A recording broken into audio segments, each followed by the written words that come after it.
Do you want to live your life with the mindset and the philosophy of one of the greatest, most empathetic and successful rulers that we know? Well, on this episode, we're going to review Meditations by Marcus Aurelius. We're going to jump into a brief history of who is Marcus Aurelius, talk about the best 5 ideas that I got out of this, and obviously we're going to correlate this to Stoic philosophy, which he was obviously a Stoic philosopher. If you're new here, my name is Christopher Dedeyan. And the goal of this channel is to optimize people who want to perform, to get them from where they are to where they want to be. Because we thoroughly believe the only difference between both of those points is the knowledge you need to acquire and sustainably utilize that knowledge every single day. That's why we do things here such as book reviews, mindset works, we talk about some rituals and some habits that you could implement within your life to become peak performing individuals. So if that is you, don't hesitate at all to like this video and subscribe to the channel. So let's talk about the book review that we're going to do on this episode, which is Meditations by Marcus Aurelius. So Marcus Aurelius was actually a Roman emperor. He was considered the last of 5 great Roman emperors. He was born in April 26, 121 AD, and he passed away on 180 AD. And during that time, he did so many great things for the Roman people, and he was as well a great philosopher, which was actually a part of the Stoic philosophy. And this book in itself was actually not written to be published. This was actually his journal, and there's so many great things that come out of it.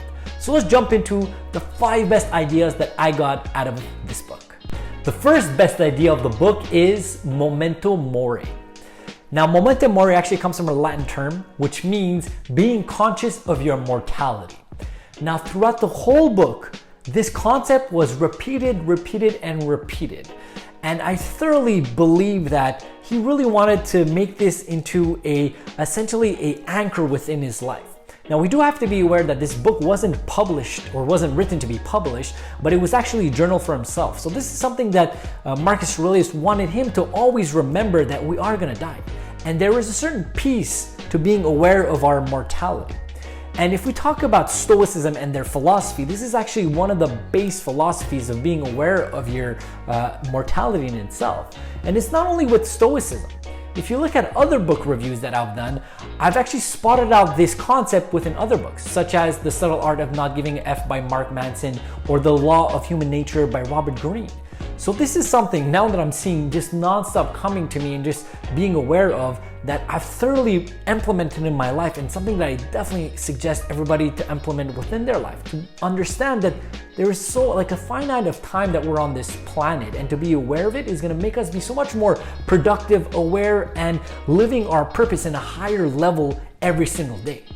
The second best idea of the book is, what is meditation? Now, if you read the title of this book, which is Meditations by Marcus Aurelius, maybe you might assume that, oh, this book is going to teach me how to meditate, how to cross my legs, how to breathe, this, that, and the other. Not at all. That's not the point of this book over here. Meditations in this sense was really to understand that everybody has access to a meditative state. And the way that Marcus Aurelius explains it is, all you have to do is go within your own thoughts. And there was actually a paragraph that he explains that some people go to other cities or go into the wild or go here, go there to really find a position of ease. But that is accessible for any human being at any point. And the way to access that is to go within your own thoughts, to go within your own inner being. And he also mentions that all answers come within. So whatever is outside you and is struggling or having a difficult time with an outside situation, the answer is within. And this is the whole concept of the book, actually. He's actually writing down his meditation, which means his thoughts, because he was in a position of such high power that maybe he didn't have a lot of people that he could relate to in the position that he was, because he was probably the most powerful person at that point in time within the world, right? So he didn't have a lot of people that he could necessarily associate his problems with.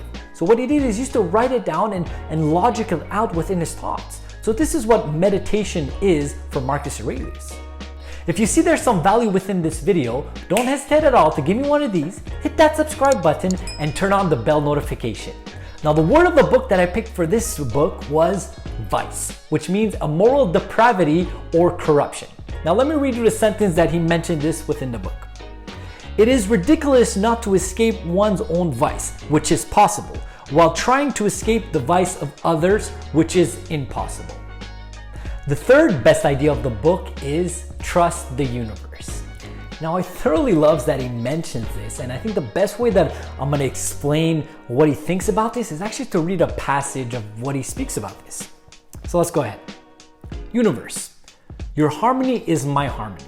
Nothing is your good time too late or too early for me. Nature, all that your seasons bring is fruits to me. All comes from you, exists in you, returns to you. So there is this divine understanding over here. What Marcus Aurelius mentions is that we're linked up in some way, shape, or form with the universe and Mother Earth. And there is this thorough connection.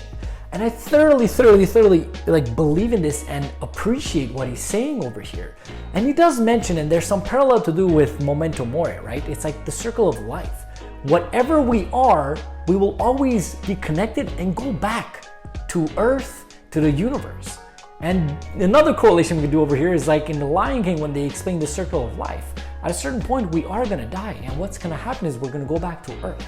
So there is this divine connection. So you have to trust the universe. There is this reason within you why you are put on this planet, and you have something to accomplish within the time you're here. If you're connected within these reasons and these energies, you'll get there so much easier. Just trust your inner intuition, trust the universe, and trust yourself. The fourth best idea of the book is live your purpose. Now, there definitely is going to be some correlations with what we previously talked about with the best idea of live your purpose. And I wanted to talk about this because Marcus Aurelius thoroughly believes that every single individual has a purpose within this universe, and it's your job to bring it out, play it in the forefront, and live within that purpose. And one way that he explains this is a very famous passage within the book, which he explains what happens when you're in bed and you don't feel like waking up. He says, remember, if you are in bed and you feel like not waking up, think of your duty as a human being. And you were given this duty and this purpose to live out. He even correlates it to think about, look at the bees and the birds and any animal outside. They don't doubt to be like, hey, should I take a day off? Should I sleep? Or whatever the case is. No, they go out with joy and respect what their creator's purpose was put within them to do. So that's the same thing as human beings. It's like, what greater purpose do you have than to be an actual human being, to live within that purpose? So ask yourself, are you living your purpose, and are you utilizing it to wake up with joy every single day? The fifth best idea of the book is the reality of anger. Now, this was my favorite idea that I got out of the book. And once again, the best way that I can explain this part is by reading a sentence of a passage that Marcus Aurelius mentioned over here. In your fit of anger, have this thought ready to your mind, that there is nothing manly in being angry, but a gentle calm is both more human and therefore more viral. So it just explains so perfectly over here. I don't know about you or whatever the case is, but I personally had a perception when I was younger that being more manly is somebody who screams or whatever the case is. But it's completely the opposite. If you're able to position yourself in a moment of chaotic vibration of screaming or whatever the case is, you're able to calm yourself and have an actual thorough conversation. Nobody in front of you can get more angry or whatever the case is. You're just killing them with kindness, which is something he actually mentions over here as well. So understand what is the reality of anger. And one thing that he explains within these books is that he actually goes ahead and says that it's just a matter of perception. And if you're able to change that perception and understand what the situation is, you're really able to see that the reality of the matter is the outside anger is nothing more than something that is actually triggering within you. So if you're angry about a situation, ask yourself, why am I angry about this? Is it because there's something within me that's getting triggered? And then once you find that out, that's what you have to work on. And that's going to help you with every aspect of your life. It has thoroughly changed my life, being able to take a step back and ask myself, am I angry about this situation? And is it X, Y, and Z person that's making me angry? Or is it just something that's outside that's triggering something within me that I actually have to go and fix? So I thoroughly loved reading this book. It was really such a great insight in the mind of one of the greatest Roman emperors that has ever existed. Now, there's one thing that you have to know. Once you do read this book, it is quite choppy. Like, this is not a book that was written to be published. This was definitely a journal. But as you go throughout the book and you start reading his passages and here and there, you really get the flow and the understanding of his mindset, of his rituals, and just the way that Marcus Aurelius just held himself and how he ruled essentially Rome in itself. So it's extremely amazing. Another thing over here, this is definitely a book that I will reread and reread because I'll learn something new every single time. So if you guys see there's some value within this video, don't hesitate to give me one of these, hit that subscribe button and turn on that notification bell. As well, this book is going to be linked up on below, so you guys can go check out the Amazon link, pick it up. I definitely suggest everybody should read this book. You get so many amazing insights. Furthermore, I want to ask you actually a question of the day, which is, which one of these philosophies that we spoke about over here you're going to implement in your life right now? So write that in the comment down below and we're going to start a great conversation with that. Furthermore, here are some videos that might interest you that are similar to this that you could definitely listen to and just give me your comments on that. And don't hesitate to click this big button, which is to subscribe to my channel. I'll see you in the next video.